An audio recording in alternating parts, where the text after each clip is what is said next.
Welcome back, everybody. Today we're taking a deep dive into a story straight out of the headlines of 1980s New York City. Oh, yeah. It's a story of glamour obsession and, well, ultimately murder. Wow. Just imagine, you know, a world of high society parties, fashion models, and a businessman who seemingly has it all, Buddy Jacobson.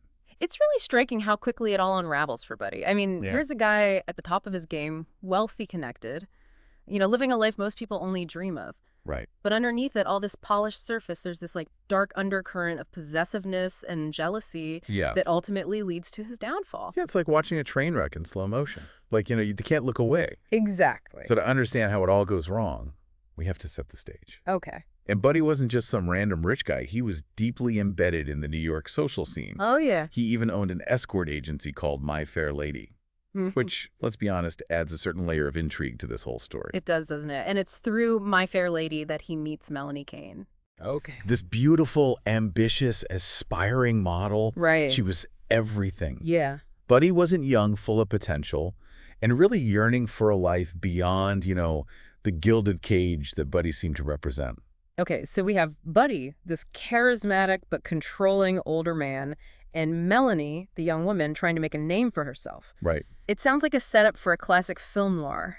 It does. So Cool. where does the murder fit into all of this?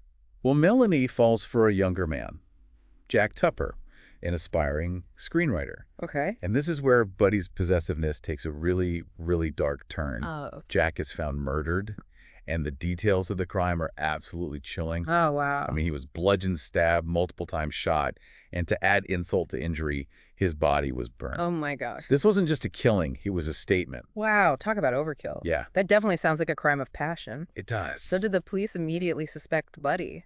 Well, the evidence was pretty overwhelming. I mean, they found a trail of blood leading right from Jack's apartment to Buddy's. Never a good look. No. Plus, they discovered a bullet lodged in Buddy's apartment wall Oh, wow. that matched the ones found in Jack's body. Oh, my goodness. It's a kind of forensic detail that really seals the deal in a murder investigation. So case closed. Buddy goes to jail for murder. Well, not so fast. Remember, Buddy was a wealthy and well-connected man. Right. He had this top-notch lawyer who managed to secure him bail. Wait, bail in a murder case like this? It was unusual, yeah, considering the brutality of the crime and the seemingly airtight evidence. That's almost unheard of. How did the lawyer pull that off? Well, that's where the legal maneuvering gets really interesting. Okay. The defense argued that there were, alternative suspects Right. pointing fingers at a known drug dealer who was supposedly connected to Jack. Okay. They painted a picture of a drug deal gone wrong, suggesting Jack was killed by someone else entirely. So they were trying to muddy the waters, create enough doubt to make the judge question the prosecution's case. Exactly. It's a classic defense tactic. But there's another layer to this that's particularly disturbing. Okay.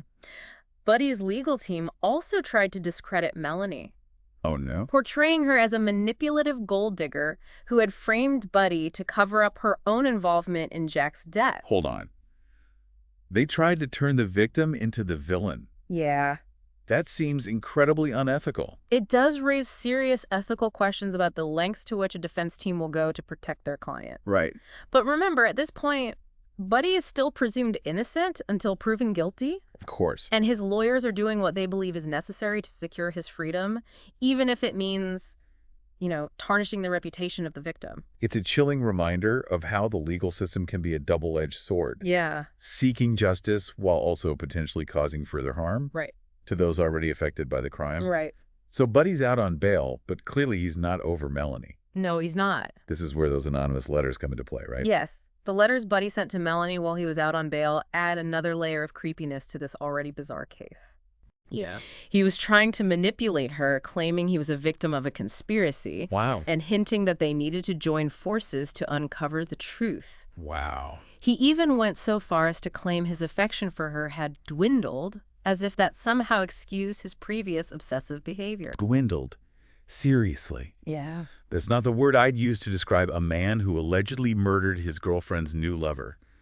What was Melanie's reaction to these letters? She must have been terrified. She was. She had already testified in front of the grand jury, detailing Buddy's possessive nature and the threats he had made against Jack. Right. These letters, even though anonymous, only confirmed her fears. So we have this incredibly tense situation.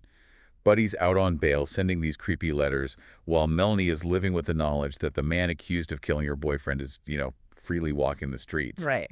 What happened next? Did the trial finally begin? Well, the trial was delayed several times. Oh, really? Yeah, due to various legal maneuvers by Buddy's defense team. Oh, But then in a twist that, no one saw coming, Buddy escaped from prison. he escaped.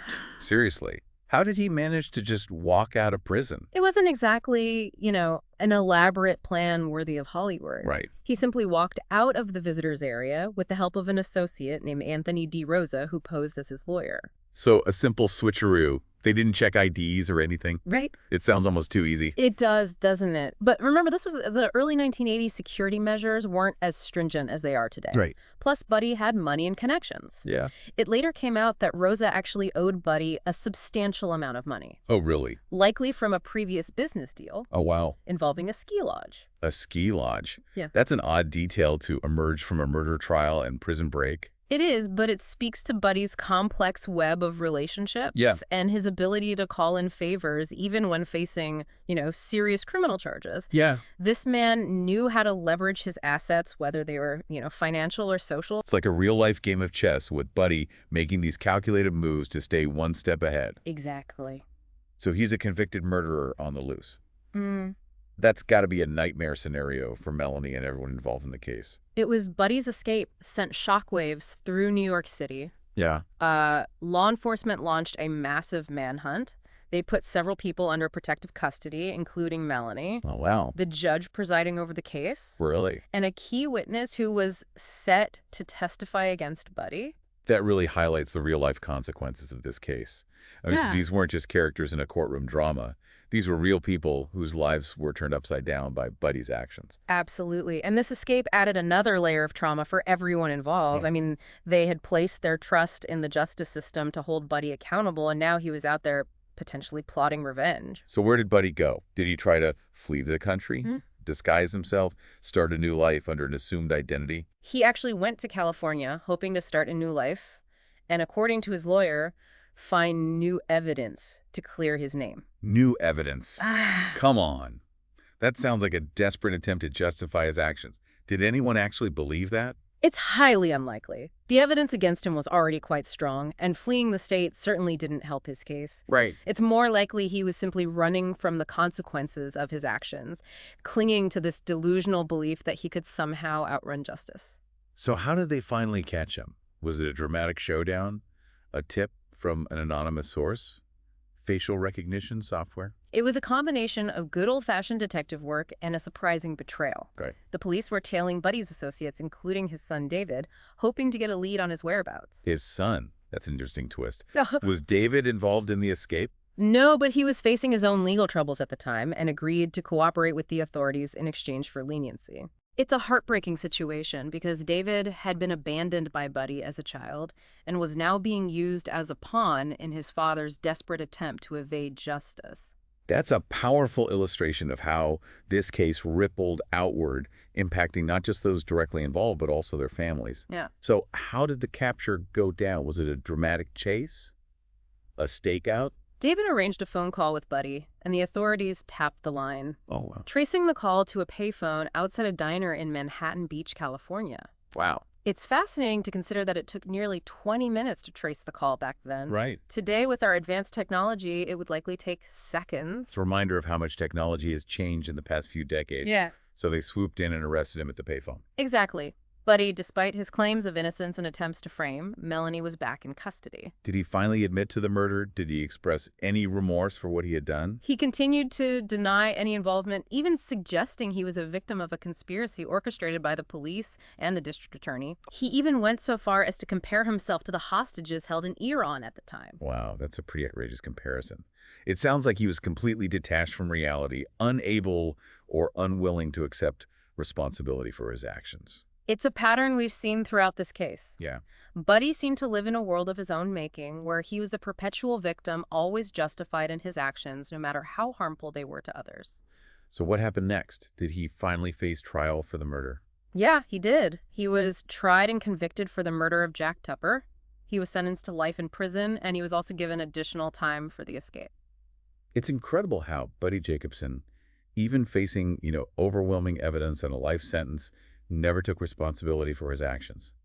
He just clung to this alternate reality where he was the victim framed by everyone from Melanie to the police. Right. It's this level of narcissism that's almost beyond comprehension. He couldn't accept that his own jealousy and rage led to such a brutal act. Right. It was always someone else's fault, some grand conspiracy against him. And it's particularly disturbing how he tried to discredit Melanie, claiming she was too dumb to lie because of a medical condition. Right. It just feels like a desperate attempt to control the narrative, even from behind bars. It is, and what's fascinating here is how this case reveals the dangers of unchecked privilege. Right.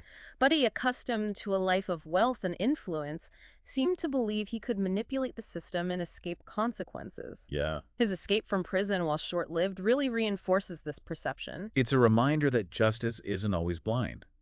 Sometimes factors like wealth and social status can create an uneven playing field. Definitely. This case also raises important questions about the media's role in shaping public perception. Right. The press was captivated by the love triangle, the brutal murder, and Buddy's daring escape. Of course. And it's important to consider how this coverage may have influenced potential jurors and fueled Buddy's belief that he could manipulate the narrative. It's a reminder that while we crave these captivating stories, we also need to be, critical consumers of information, especially when it comes to high-profile criminal cases. Absolutely. We can't lose sight of the human cost of these crimes. Right. Melanie Kane and Jack Tupper's families had to endure years of pain, uncertainty, and fear while Buddy was on the run and continued to proclaim his innocence. Yeah, it's a sobering reminder that while Buddy's story might be over, the ripples of his actions continue to affect those closest to the victims. What ultimately happened to Buddy? Did he spend the rest of his life in prison clinging to his fabricated reality? He did. Buddy remained incarcerated, maintaining his innocence until his death from bone cancer in 1989. It's a sad end to a life that began with so much promise. Yeah. But it's also a reminder that actions have consequences, no matter how wealthy or connected you might be. This case really is a cautionary tale about the dark side of ambition, obsession, and the illusion of power. It leaves us with so many questions about, the complexities of human nature and the fragility of justice. It does. As we conclude this deep dive, I'm left wondering about the lasting impact on Melanie Kane. Despite the trauma she endured, she managed to rebuild her life. Her resilience in the face of such adversity is truly remarkable. It really is. And it serves as a reminder that even in the darkest of times, hope and healing are possible. Thanks for joining us on this deep dive into the Buddy Jacobson case. It's a story that continues to fascinate and provoke reflection even decades later. It certainly does. And it reminds us that behind the headlines and courtroom dramas lie real human stories with lasting consequences.